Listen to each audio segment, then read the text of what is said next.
មានអារម្មណ៍ថាបងអីលើប្លែកប្លែកខុសពីមុនស្ងួនតែងខ្វល់ពីស្រីពេលនេះបងស្ងាត់ឈឹងមិនដឹងថាព្រោះហេតុអ្វីតើថ្លៃមិនខលមករកអូនតែទៅច្រើនដងហាក់ដូចបងមិនចង់លើកទេឬមាសមេមានគេហើយស្ងួនបើបងមានថ្មីមែនគួរប្រាប់ស្រីឲ្យដឹងមុនគ្រាន់អូនបានត្រៀមចិត្តចាកចេញពាក្យស្នេហ៍ដ៏ផ្អែមថានតន់ភ្លន់ដូចតន់តែងតែធ្នមលោមស្រីមានន័យគួរឲ្យខ្នាញ់បែបពេលនេះភាសាស្នេហ៍បានប្រែជាឈឺតោមលេងពាក្យយកចិត្តពាក្យស្រឡាញ់ស្រាប់តែស្ងាត់បាត់ទៅណាអង្ហើ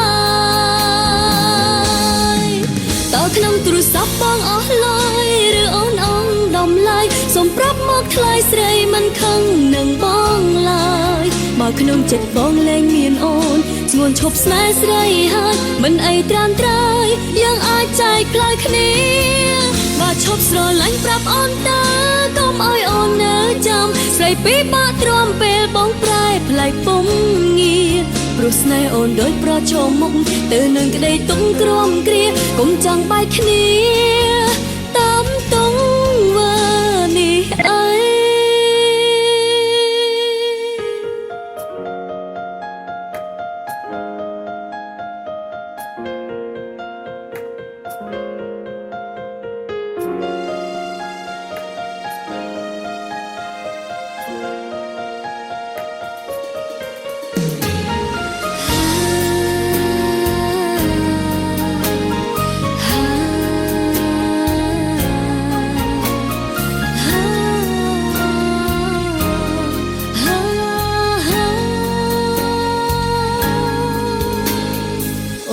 ទៅច្រើនដងហាក់ដូចបងមិនចង់លើកទេ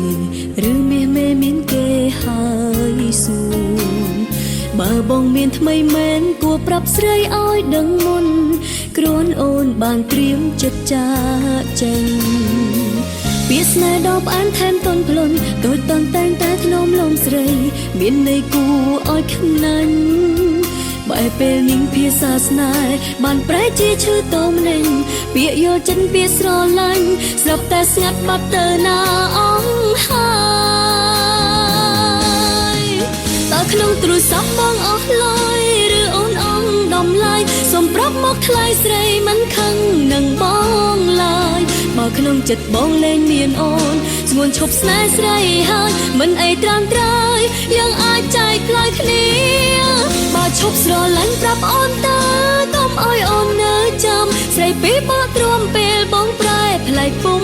ងារព្រោះស្នេហ៍អូនដូចប្រឈមមុខទៅនឹងក្តីទុំក្រំគ្រាកុំចង់បែកគ្នាតាមទង្វើនេះអីតើក្នុងទូរស័ព្ទបងអស់ឡើយឬអូនអងដំឡាយសូមប្រាប់មកថ្លៃស្រីមិនខឹងនឹងបងឡើយបើក្នុងចិត្តបងលែងមានអូនស្ងួនឈប់ស្នេហ៍ស្រីហើយមិនអីត្រាំត្រើយយើងអាចចែកផ្លូវគ្នា